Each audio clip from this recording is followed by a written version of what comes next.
Como lo sabemos, el querido y a la vez odiado Gege Kutami es el autor del manga, donde el protagonista de este video y del manga reside. Sukuna Kaisen, perdón, Jujutsu Kaisen.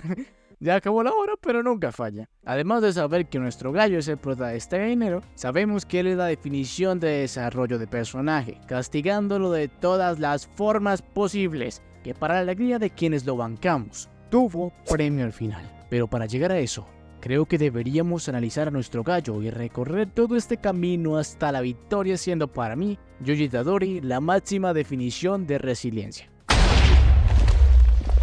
Nuestro muchacho tiene una historia muy curiosa en general, pero de arranque es, digamos, cuanto menos extraña, más no poder, incluso en cosas que no son directamente él. Su padre es Yuji Itadori, quien es el alma del gemelo que Sukuna rajó cuando ambos se encontraban en el vientre, que posteriormente a eso estuvo reencarnando y reencarnando para lograr encontrar a Sukuna o algo así. Ahora por el lado de su madre. Tu madre tiene una polla que ya la quisiera yo. Básicamente es Kenji con el cuerpo de la madre de Yuji, dando como resultado un superhumano. ¿Por qué digo esto? Ya que Itadori tiene múltiples hazañas que los humanos comunes no podían hacer ni queriendo, como cuando logra tirar la bola de metal súper pesada como si fuera una bola de béisbol. Esto gracias a que Yuji resumidamente es un útero maldito preparado para ser el recipiente del rey de las maldiciones. Todo gracias a que su madre tiene poder. Como les mencioné antes en el inicio, al parecer Gege le pareció un deporte el desarrollar a Yuji cada que podía, pero no desarrollar de una manera buena, sino haciéndolo sufrir. Arranquemos en el lecho de muerte de su abuelo. Antes de morir, su abuelo le dice que debe ayudar a los demás y morir rodeado de personas. Estas palabras de parte de su abuelo resuenan profundamente en Yuji y se convierten en la base de su filosofía y accionar: hacer el bien y proteger a quienes lo necesitan. Gracias a esta enseñanza, Yuji siempre se muestra dispuesto a sacrificarse para salvar a otros, incluso a gente que apenas conoce. Además de que a medida que Yuji se adentraba más en el mundo de las maldiciones y los hechiceros, se enfrentaba a situaciones donde debía tomar decisiones difíciles según su filosofía. Después de ver de cerca la brutalidad de las maldiciones y el sufrimiento que causan, su motivación de proteger a las personas crece. Pero, aunque Yuji lucha contra las maldiciones, evita a toda costa la violencia innecesaria y tiene dificultades con la idea de matar humanos. Esto se ve en su dilema moral cuando debe luchar contra humanos poseídos o influenciados por maldiciones. Y aquí es donde veríamos el primer quiebre del personaje con la presencia de Mahito, quien será uno de los ejes fundamentales en la evolución tanto a nivel mental o filosófico como a nivel físico o de poder. Ya que en su primer encuentro, él se burla completamente de su filosofía, primero rajando a la mamá de Junpei y después convirtiéndolo antes mencionado en una maldición. Bueno, más bien lo transformó en un monstruo, porque creo que tenía algo de conciencia si no mal recuerdo. Para finalmente, después de que Yuji haya encontrado una manera mediante Sukuna para restaurar su forma humana, Sukuna se niega completamente a ayudarlo y el antes mencionado Imagito se burla de él en su cara, a la par que pisotean su manera de pensar y su moral altruista. Ahora vayámonos a Shibuya, donde al comienzo del arco, Yuji sigue fiel a su ideal de proteger a las personas y detener a las maldiciones. Junto a otros hechiceros, ingresa a Shibuya para combatir las maldiciones y rescatar a los civiles atrapados. Yuji se enfrenta de nuevo a Mahito después de ver cómo acababa con la vida de su maestro, Nanami, que antes de irse le deja unas palabras que serían gasolina pura. Y ahora pelearía contra la maldición, pero con más odio y desesperación. A la par que ambos peleaban, una lucha interna en Yuji comenzaba a cuestionar su filosofía altruista, que a medida que luchaba, comenzaba a mostrar un lado más oscuro y violento.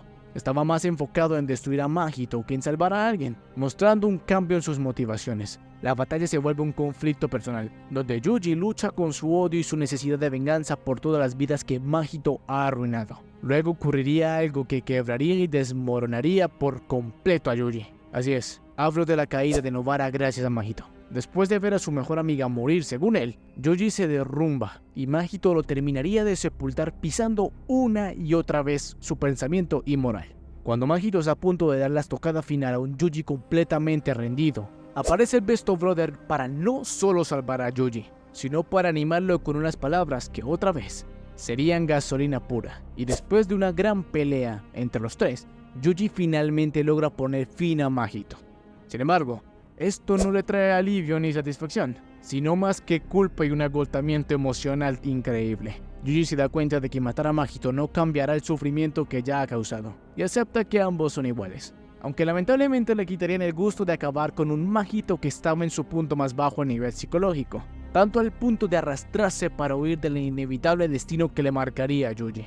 Aquí sería Kenjaku el que pondría fin a Magito, convirtiéndolo en un arma más de su arsenal, para posteriormente usarlo en el Uzumaki. Al final del arco de Shibuya, Yuji pasó por un desarrollo significativo. Ya no es el chico que cree que puede salvar a todos, ahora comprende que el mundo está lleno de maldad y sufrimiento, y que a veces el sacrificio personal no es suficiente para proteger a todos los que ama. Yuji acepta que su papel en la lucha contra las maldiciones no solo consiste en proteger a los inocentes, sino también en asumir las consecuencias de ser el recipiente de Sukuna. A partir de este punto, Yuji se compromete a seguir adelante, no porque crea que puede salvar a todos, sino porque debe hacerlo para enfrentar su propia responsabilidad y redimir las vidas que se han perdido. Después de este suceso traumático, Yuji resurge como un personaje profundamente cambiado. Su idealismo ha sido aplastado por la realidad brutal del mundo de las maldiciones. Ha perdido amigos y se siente responsable de la destrucción causada por Sukuna.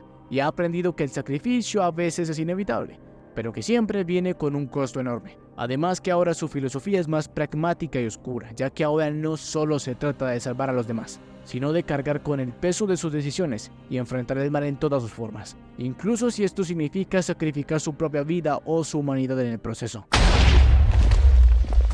Con el juego del sacrificio, Yuji empieza a enfrentarse a realidades más crudas. Aunque su filosofía sigue siendo proteger a las personas, se da cuenta de que no puede salvar a todos. Esto empezó a mostrarse ante él en Shibuya, pero aquí es donde se lo vería todo más claro. Esta perspectiva traería consigo un dolor inmenso. Yuji enfrenta maldiciones, hechiceros corruptos y situaciones desesperadas que le muestran los límites de su poder.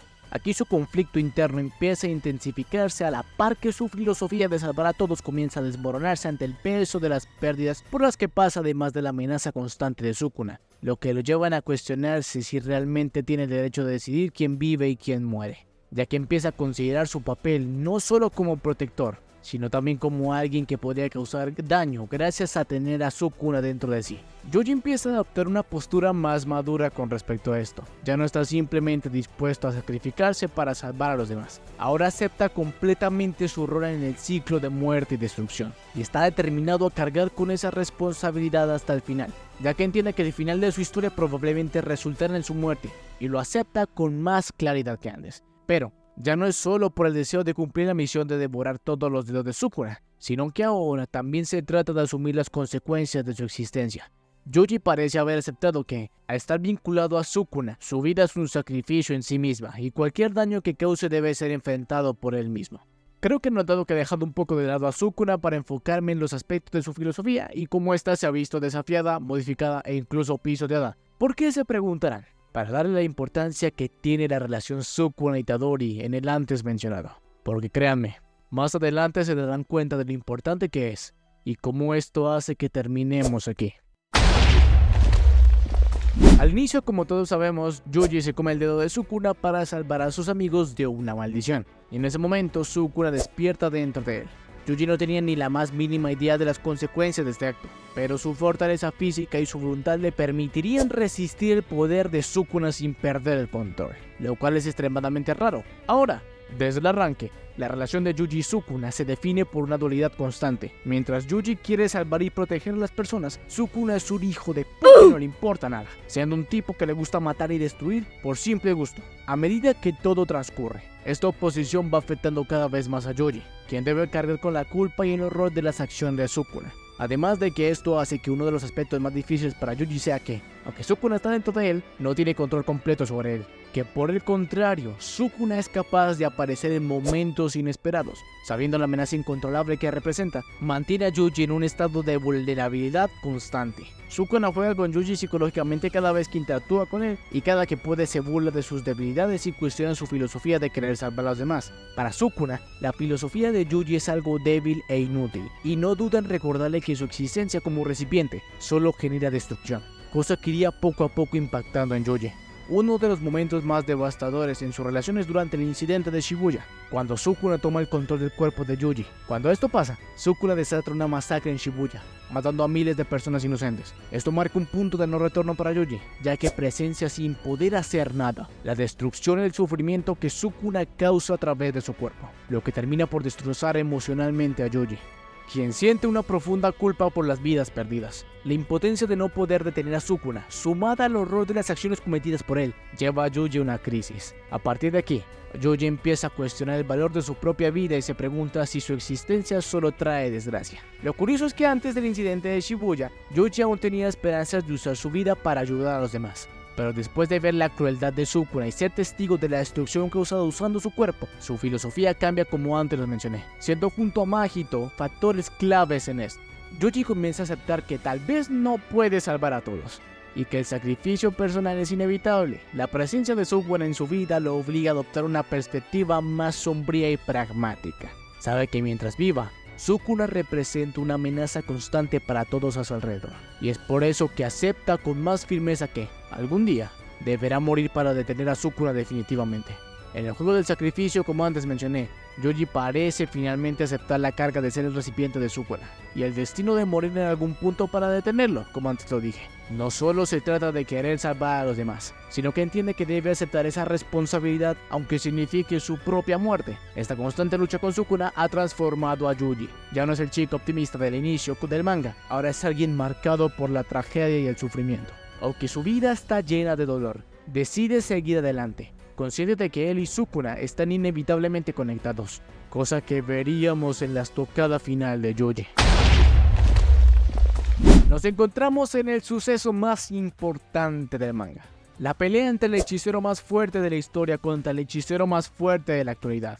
Yuji y los demás tendrían un mes para entrenar, planificar estrategias y posibles planes en caso de que cualquier cosa pase, porque saben que al estar Sukuna involucrado en todo esto, no saben qué pueda pasar, sabiendo que el tipo es un kamikaze. Este mes para Yuji sería la clave de su victoria más adelante. Repasemos un poco qué aprendió en este mes intensivo de entrenamiento físico y mental. A ver, Yuji siempre ha sido un luchador hábil y físicamente poderoso, pero durante este entrenamiento pule su técnica de pelea 1 vs 1. Kusakabe y Maki lo guían para que explote al máximo su fuerza y resistencia natural, aumentando su velocidad y precisión ya que, a diferencia de los otros hechiceros, Yuji no cuenta con una técnica maldita específica. Esto hace que su estilo de combate se base en técnicas físicas puras, y en aprovechar al máximo su energía maldita en sus golpes. Esto le permite encarar enemigos que sí tienen técnicas malditas, enfocándose en esquivar y anticipar movimientos. Ahora durante el entrenamiento, Yuji también aprende a minimizar el desperdicio de su energía maldita, logrando un mejor control sobre cuándo y cómo usarla. Esto le permite mantenerse en la pelea por más tiempo sin desgastarse rápido. Además que el Yuji logra refinar su habilidad para canalizar energía maldita en ataques físicos precisos, potenciando el impacto de cada golpe. Gracias a esto puede hacer un uso más explosivo de su energía en momentos críticos. Yuji, ante la falta de armas, aprende a pensar en su cuerpo como un arma afilada, lo que permite que Yuji convierta cada golpe en un corte preciso y letal. Con esta técnica, Yuji incrementa la efectividad de sus ataques al enfocarse en golpear puntos críticos del oponente, lo que le permite causar mayor daño sin desperdiciar energía. Este entrenamiento prepara a Yuji para soportar niveles de dolor y fatiga extremos, lo cual es esencial en su enfrentamiento contra Sukuna. Durante el mes de entrenamiento, Yuji desarrolla una especie de tenacidad humana que le permite seguir luchando incluso cuando su cuerpo está al borde del colapso. Gracias a esto, Yuji logra recuperarse rápidamente de golpes fuertes y seguir combatiendo. Otra cosa importante que aprende Yuji en este entrenamiento es el uso del dominio simple, que sería clave en su combate contra Sukuna, al igual que el uso de la técnica inversa. Otra cosa que pasa es que Yuji perfecciona su uso del golpe divergente, la técnica del trancazo 2x1, aprovechando la energía maldita de forma temporal. Aunque esta técnica se había presentado como un defecto en su control de energía maldita, el entrenamiento le permite dominarla y usarla intencionalmente para causar mayor daño. Pero lo que sería su mayor arma en esta pelea sería el Black Flash. No hace falta que explique su uso y complejidad a la hora de hacerlo, pero Yuji lo llevaría a otro nivel, rompiendo el récord de más Black Flashes seguidos, siendo esto, yo creo, su arma más letal. Ahora, al final del entrenamiento, Yuji está mucho más seguro de sus habilidades y del rol que debe tomar en esta batalla. Este entrenamiento no solo potencia sus capacidades físicas y técnicas, sino que le da una madurez mental que lo prepara para la pelea más importante de su vida. Además de tener un compromiso firme de enfrentar a Sukuna y aceptar las consecuencias de su papel como receptáculo. Esto aumenta su convicción, y aunque sigue siendo consciente de sus limitaciones, se siente listo para cumplir su misión, incluso si esto significa su propio sacrificio. Yuji comienza la pelea con una serie de ataques cuerpo a cuerpo rapidísimos, utilizando todo su nuevo arsenal. Su fuerza es brutal y logra esquivar varios ataques de Sukuna mientras lanza golpes potentes, precisos y bien calculados. Ante esto, Sukuna responde a los ataques de Yuji con su sadismo y poder. Utiliza su velocidad y habilidades malditas para contrarrestar los ataques de Yuji, manteniendo su actitud sádica como si estuviera jugando con él. El rey de las maldiciones despliega varias de sus técnicas malditas, aprovechando su poder superior para mantener a Yuji a la defensiva. La diferencia de poder entre ambos es notoria.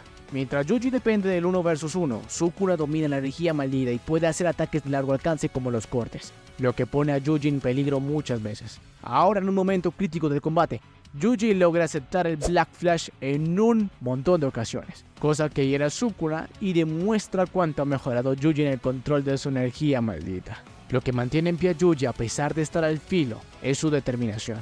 A pesar de estar en un combate de alto desgaste en donde un mínimo error contra el más fuerte le costaría la vida, Sukuna, después de ser terriblemente papeado por el Black Flash de Yuji, decide usar el relicario maldito y, como sabemos, dentro del dominio los ataques de Sukuna se vuelven extremadamente letales e imposibles de evitar, a lo que Yuji es salvado por Choso, quien da su vida para protegerlo, para momentos después llegar el Best of Brother más cheto que nunca a dar masterclass de cómo ser un dúo brutal. Después vendría la pelea entre Yuta y Gojo, donde Yuta se le acaban las pilas del control por tirarle un púrpura, y todo es mandado a la luna a la par que se tanquea una escalera de Jacob como si nada. Yuji, en un último esfuerzo desesperado, usa por primera vez su expansión de dominio, la cual logra tapar a Sukuna, en donde dan un paseo por la vida de Yuji. Parece una evangelización de Naruto, hasta que llegan a un punto donde Yuji se saca la pija y le dice a Sukuna que o vuelve adentro de él o lo raja, cosa que a Sukuna lo enojaría muchísimo, dando paso a la pelea final donde entre Black Flashes y cortes, ambos se cagarían a trompadas a más no poder, para que después Nobara despierte del coma y con su resonancia sea clave para que Yuji logre separar a Sukuna dentro del cuerpo de Megumi, dejándonos a un Yuji que con una superioridad aplastante ante Plankton, con algo de misericordia, le da la opción que le dio antes al rey de las maldiciones: o vuelve dentro de él o muere, a lo que él prefiere desaparecer, siendo acabado por quien consideraba tonto, débil y con convicciones basura, dándole por fin la revancha por la que Yuji trabajó tanto. Yuji finalmente cumple con su propósito y finalmente puede estar en paz, ya que logró erradicar con el que para él era la definición de todo lo malo y oscuro, a la parte que logró salvar la vida de Megumi y recuperó a su mejor amiga. La pelea deja sus consecuencias traducidas en vidas perdidas, pero su maestro, el profe Gojo, les hereda la voluntad y anhelos por vivir que tenía, dando un cierre al camino de dolor y agonía que tuvo que pasar Yuji para lograr a punta de resiliencia cumplir su misión. Y ahora cuéntame, ¿qué opinas de Yuji? A mí personalmente me encanta y me parece brutal en todos los niveles: desarrollo, manera de pelear, origen, personalidad. Me parece un personaje brutal. Ya saben que estaré leyendo sus opiniones y sugerencias, y como siempre me meteré al barro a debatir con ustedes. Como siempre, todo desde el respeto. Y nada, muchachos, no siendo más, yo me despido. Tengan un lindo día.